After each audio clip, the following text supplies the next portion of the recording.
साथियों, वीडियो को लाइक और चैनल को सब्सक्राइब कर देना। अब हम चलते हैं अपने क्वेश्चनों की ओर।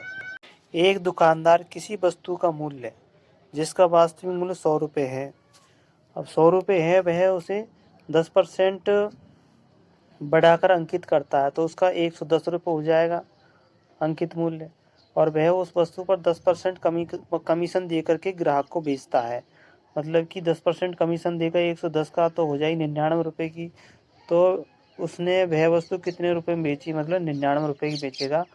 तो इसका ऑप्शन सी सही हो जाएगा। इस क्वेश्चन में कथन समानुपात से लिया गया है। तो यदि राशियां ए बी सी डी समानुपाती है तो हम जानते हैं कि बाह्य पदों का गुणनफल बराबर अंत्य पदों का गुणनफल, यानी कि ये ऑप्शन सही होगा। यदि ए बी सी डी समानुपाती है तो बाह्य पदों का गुणनफल और अंत्य पदों का गुणनफल, यानी कि इसमें तो ये बी ऑप्शन ही गलत हो जाएगा। तो यहाँ आंसर बी आ जाएगा, बाकी का ऑप्शन सही हो जाएंगे। अब इसमें समानुपात ए अनुपात बी का व्युत्क्रम क्या हो जाएगा, बी अनुपात ए। और यदि राशियाँ गुणोत्तर श्रेणी में है तो गुणोत्तर श्रेणी में क्या होता है, किसी संख्या का वर्ग बराबर होता है उसके पास वाली संख्या के गुणनफल के बराबर होता है। गुणोत्तर श्रेणी का नियम है। किसी संस्था में सदस्यों की संख्या 2,500 है। यदि यह संख्या पहले वर्ष में 10% बढ़ती है तथा दूसरे वर्ष में 10% घटती है तो दोनों वर्षों के बाद सदस्यों की संख्या में कितनी वृद्धि हुई। तो हम इसको क्या मान लेते हैं, 100 काल्पनिक मान लेते हैं। तो 10% बढ़ेगी तो 110 हो जाएगा। दूसरे वर्ष में 10% घटेगी, यानी 110 का 10% घटाएंगे तो कितना हो जाएगा, 11 हो जाएगा। तो दोनों वर्षों के बाद सदस्य संख्या में कितनी वृद्धि या कमी हुई। तो हम जानते हैं कि इसमें जो पहले 100 थी और 99 हो गई, यानी कि 11% घटी हुई। 10% का कितना होता है, 11। तो 99 हो गई, तो 1% की इसमें कमी हुई। तो 1% 2,500 का कितना हो जाएगा, 25 सदस्य। तो 25 सदस्यों की कमी हुई, यानी ऑप्शन सी सही हो जाएगा। अब इस क्वेश्चन में दो बिंदु है ए बी जिनके बीच की दूरी 50 मीटर है और दो कार है एक्स और वाई चलती हैं। यदि एक्स की गति 10 मीटर प्रति सेकंड है तथा वाई की गति 25 मीटर प्रति सेकंड है तो दोनों के द्वारा चलकर बी तक पहुंचने में लगने वाला समय क्रमशः होगा। तो समय बराबर होता है दूरी बटे 4। तो दूरी में हम 4 का भाग दे देंगे तो 4 में दूरी कितनी, 50 50 में 25, 50 में हम भाग दे देंगे 10 का।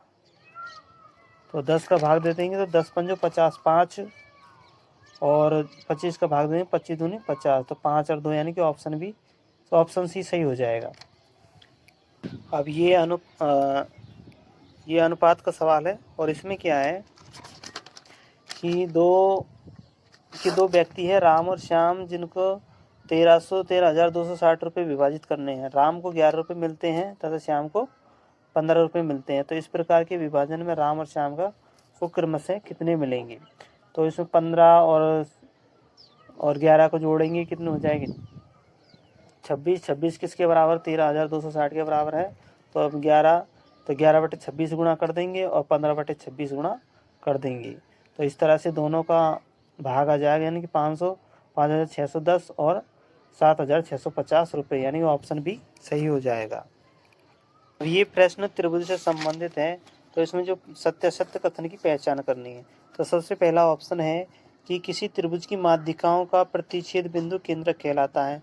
तो किसी त्रिभुज की माध्यिका क्या होती है, जब किसी त्रिभुज की किसी भुजा को दो बराबर भागों में विभाजित करने वाला शीर्ष से आने वाली जो रेखा है जो दो बराबर भागों में विभाजित कर देती है तो उसको हम माध्यिका कहते हैं।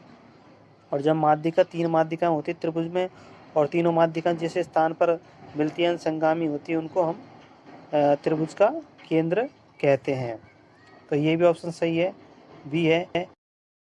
बी ऑप्शन में त्रिभुज के शीर्ष से सामने वाली भुजा पर डाले गए लंबों का प्रतिच्छेद बिंदु लंब केंद्र कहलाता है। ये सही, क्योंकि शीर्ष से सामने वाली भुजा पर जब लंब डालते हैं तो 3 शीर्ष होते हैं, तीनों शीर्षों से लंब डाले जाएंगे तो जो तीनों शीर्ष मिलेंगे उस बिंदु को हम शीर्ष लंब केंद्र कहते हैं। ये भी सही ऑप्शन। सी ऑप्शन देखते हैं, किसी त्रिभुज में तीनों कोणों के समद्विभाजक एक बिंदु पर मिलते हैं, यानी 3 कोणों को समद्विभाजित किया जाता है तो एक बिंदु मिलता है, उस बिंदु को हम बाह्य वृत्त का केंद्र कहते हैं, क्योंकि तीनों शीर्षों को मिलाने वाली वृत्त की परिधि होती है उससे बाह्यवृत्त का निर्माण होता है। ये भी ऑप्शन सही हो जाएगा। फिर डी ऑप्शन है कि किसी त्रिभुज में भुजा की माध्यिका उस भुजा पर लंब होती है, तो माध्यिका कभी भी लंब नहीं होती, या फिर ये जरूरी नहीं है कि वो लंब ही होगी, तो इसलिए ये ऑप्शन गलत हो जाएगा। वह उसे समद्विभाजित करती है, यानी माध्यिका समद्विभाजित करती है लेकिन लंब हो यह जरूरी नहीं, तो ऑप्शन डी इसका आंसर हो जाएगा। क्वेश्चन है किसी चतुर्भुज का प्रत्येक कोण यदि 180 डिग्री से कम हो तो उस चतुर्भुज को हम कहते हैं। जब 180 डिग्री से कोण यदि कम होता है तो उसको हम उत्तल चतुर्भुज कहेंगे, और यदि 180 डिग्री से ज़्यादा हो जाता है तो उसको हम अवतल चतुर्भुज कहेंगे। तो यहाँ उत्तल चतुर्भुज ऑप्शन भी सही हो जाएगा। साथियों, वीडियो को लाइक करना और चैनल को सब्सक्राइब करना। थैंक यू, आपका बहुत बहुत धन्यवाद वीडियो देखने के लिए।